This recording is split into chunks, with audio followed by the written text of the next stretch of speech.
Jadi selagi masih punya kemauan. Gitu. Bayangkan orang yang udah ngebunuh 99 kali aja dihitung di jengkalnya kalau lebih deket musola.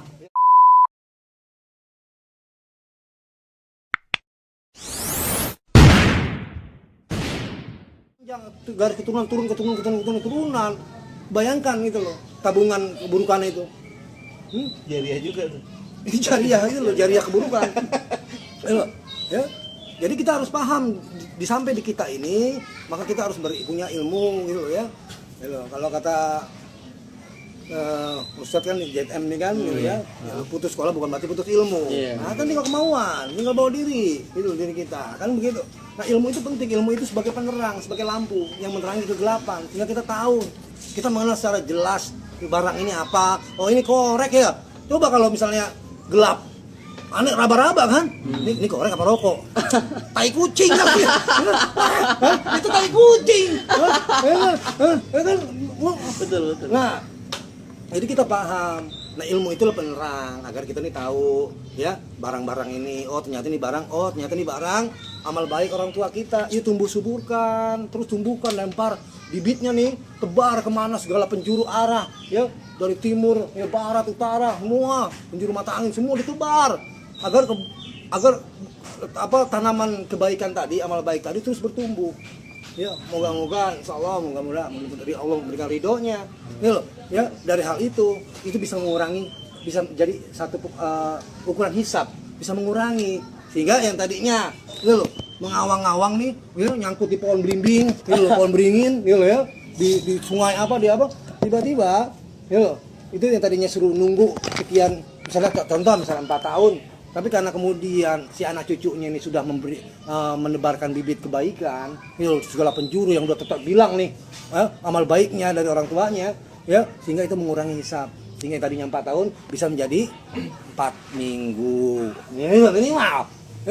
Nah, turun lagi ke anak lagi, amal baik kita. Jadi kita sadar, ini hak kita, rezeki kita, tujuan hidup kita nih, kita mau turun ke anak yang mana? Jangan kita kasih anak itu makan minum yang bukan dari hak kita. Karena ilmu tadi kita tahu mana yang hak. Kan gitu. Turun. Sehingga anak kita punya kuping, ya, mendengar, melihat, tapi tidak membuta. Mendengar, ya punya kuping, ya mendengar, tapi tidak tuli. Ya, punya otak berpikir, tapi tidak isinya iri dan dengki doang. Punya hati, hidup, bergerak, tempat yang suci, bukan tempat untuk nampung apa aja. Bahkan hampa. Itu. Jadi mudah-mudahan ya dari yang memang haknya, yang udah ridhonya, makanan apa yang kita makan, kita minum, kita berikan juga akan mengalir, bertumbuh, hal-hal baik guna untuk kemudian si anak kita tidak kita bebani dengan hal yang buruk, sehingga anak kita ini mampu untuk melawan tabiatnya, melawan tabiat loh, ya, jadi dia punya modal untuk melawan tabiatnya. Jadi tabiat ini nggak bisa dirubah kan, tabiat ini nggak bisa, mau udah dititipin sebagai tantangan, sebagai ujiannya. Tapi setidaknya tabiat yang jelek itu bisa ditekan, diredam dengan ilmu tadi. Nah kalau kemudian kadar yang halalnya, dalam artian di sini hal yang haknya ya, kurang, yang kita makan kotoran-kotoran mulu kita kasih. Bagaimana sih anak ini mampu untuk melawan tabiatnya, meredam tadi, gitu loh. Iya betul. Gitu loh, karena kurang nih. Nah itu harus dipahami. Kita hidup itu untuk apa? Ya. Nah, tuh. Makanya disuruh apa? Disuruh kita mengingat sang pencipta kita suruh ingat, ya. Disuruh ingat, sholat disuruh ingat, puasa suruh ingat, ya. Suruh ingat agar kemudian kita ingat, mulai mendalami, mengenali daripada nilai-nilai yang diturunkan, gitu loh, dalam kehidupan ini kepada kita semua dalam bentuk ilmu tadi, ya, belajar, sehingga dengan itu, gitu loh, kita punya dasar, kita punya modal, gitu ya, untuk bagaimana menerjemahkan, gitu, ya, kehidupan ini, ya minimal artinya seadil-adilnya kita bicara adil untuk diri kita maupun adil dalam pikiran, ya, adil untuk orang lain sekeliling kita maupun makhluk-makhluk yang lainnya, seperti itu. Ya, makanya seorang orang beriman itu haruslah merendah diri kepada makhluk Allah yang beriman. Nah, makhluk Allah yang beriman yang mana? Emang kamu pikir pohon jambu nggak beriman? Hah?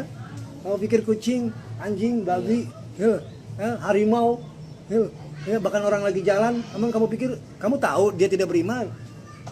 Maka kalau kamu tidak tahu itu lulusan Allah, gitu loh. Kita lah, gitu loh. Buktikanlah pada diri kita, karena bentuklah dalam diri kita sendiri, gitu loh. Yakinlah dengan seyakin-yakinnya, gitu loh. Dan kerjakanlah itu pada diri kita sendiri, gitu loh. Ya, dan keluarkanlah akhlak-akhlak yang betul harus dikeluarkan, gitu loh. Maka kebenaran tidak akan ketukar kan, gitu loh. Kebenaran itulah nyata, kebenaran dari Allah Subhanahu Wa Taala, gitu. Itu yang penting. Jadi selagi masih punya kemauan, bayangkan orang yang udah ngebunuh 99 kali aja dihitung di jengkal, nyata lebih dekat musola, ya gitu loh, ya, tempat rumah ibadah kan gitu kan. Allah itu kuasa Allah, bukan kuasa manusia. Allah yang punya semuanya, kebenaran itu punya Allah semuanya. Kita hanya mencoba, ya, sebaik mungkin, semaksimal mungkin, ya, mengenal daripada peran dan tugas kita sebagai manusia yang diturunkan muka bumi untuk apa, ya loh. Lagi masih ada waktu, masih ada kesempatan, masih ada kemauan, ayo teruslah tuntut, ya, kita tuntut ilmu, ya, nanti ilmu juga menuntut kita loh. Jangan nanti mau datang maunya ilmu doang, kalau dikumpulin nih, gitu, ya, bila kata ditimbun, jangan, kita harus menggali ilmu, biar tahu prosesnya. Jangan kalau nimbun ilmu tadi gitu loh, sombong nanti timbulnya. Gue bilang kaya, gue tahu ini, gue tahu ini. Tapi nggak diamalin. Nah, kalau nggali dia tahu bagaimana rasanya nih. Oh, ayo silaturahmi sebenarnya. Kita tahu teman-teman yang bagaimana prosesnya, ukuran bagaimana. Yuk kita masuk ke perasaan dia. Yuk, kita tahu. Kan nggak gampang. Yang gampang tuh ngumpulin, ngasih tahu, berdakwah sama orang-orang yang mau baik. Lo tahu tujuan dia mau datang ke sana mau baik. Tapi di luar sana itu banyak gitu loh. Yang perlu siraman, perlu kasih sayang, perlu rangkulan, perlu bimbingan. Siapa yang mau ngerjain? Ya lo orang lah yang begini, kenal begini. Iya. Pada lari ntar kalau pakai yang begitu bagaimana? Ya kan? Iya benar. Aku udah ngaji lagi. Oh, iya, lu mau ngajarin gua ngaji, tampang lu pakai. Lu mau ngajarin gua hidup lu, nah kalau kagak. Iya. Ituin, ha? Kalau gua memang asli bilang. Bando. Gua asli emang bando. Pertanin. Makanya lu pada bener dah, pokoknya yang udah pada ketemu, gitu ya. Sama ibu ini gitu ya. Be here or be blind forever. Wah itulah udah nggak bisa dari ukur dah, ya. Jangan ditinggalin kalau ada waktu, kalau ada kesempatan, ya. Doain terus teman-teman yang ada di sana, terus juga terbuka, ya, terus bisa menampung nanggok ilmunya gitu ya. Kan itu disuruh nanggok ilmu, bersedekah itu. Bersedekah. Sedekahnya juga ya bersedekah juga tahu sedekahnya untuk apa, kan ilmu kan ilmu itu. Ternyata apa untuk penjalanan, untuk bangun ini, untuk ini buat semua. Ini fungsi ada amalan gitu loh yang dipatenin di situ. Jadi jangan lupa nanggok Ntar mau Jumat tuh jangan lupa nanggok tuh. Bilangin Bang Mike.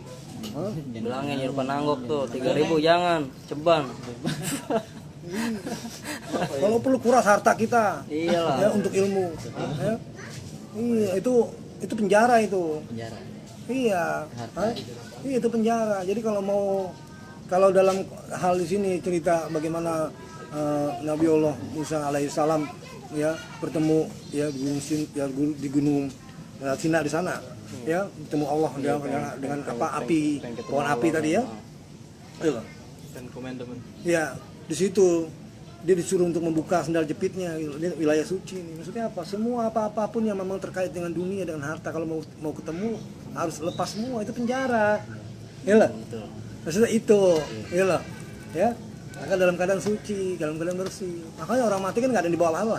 Iya lah. Ya? Pengen kapan? Kapan doang Hmm? kan Nah makanya, jadi jangan takut kalau bicara harta. Kalau perlu apa? Dibobol semuanya itu, ha? Ya loh. Apa?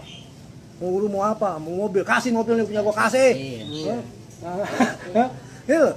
Karena itu yang itu apa penghalang-penghalang semua itu. Ya? Jangan takut. Jangan jadikan harta itu jadi Tuhan. Jadi kita nih sedang membuang Tuhan harta kita. Hah? Ayo. Iya benar. Ini kan Tuhan kan? Kalau kita udah deket sama bos, sama big bossnya, gitu, sama bos besar kita, yang dia pemilik segalanya kok. Hah? Oh lah. Mau apa kamu? Kan gitu kan? Iya. Hah? Mau pohon emas, gitu loh, hah? Iya. Lo maha pencipta mas segalanya langit bumi beserta isinya kok. Kita malah menuhanin yang kecil kok. Hah? Menuhanin rupiah, menuhanin dolar. Hah? Itu perantara, itu dukungan, itu sarana. Untuk kita ini bisa menjembatani diri kita dengan orang-orang di luar diri kita yang membutuhkan untuk menghidupkan. Jadi bukan Tuhan itu. Perlu kayak makanya doa, ya, duit dan dukungan. Tapi kalau lu cuma di masjid tunggang-tunggang sampai jidat lu hitam, lu nggak ngapa-ngapain. Karena gue tanya ibadah lu terima kan sama Allah? Ibarat tanpa ilmu hasilnya sia-sia. Hah? Lu pergi haji 7 kali diterima nggak lu? Emang lu bikin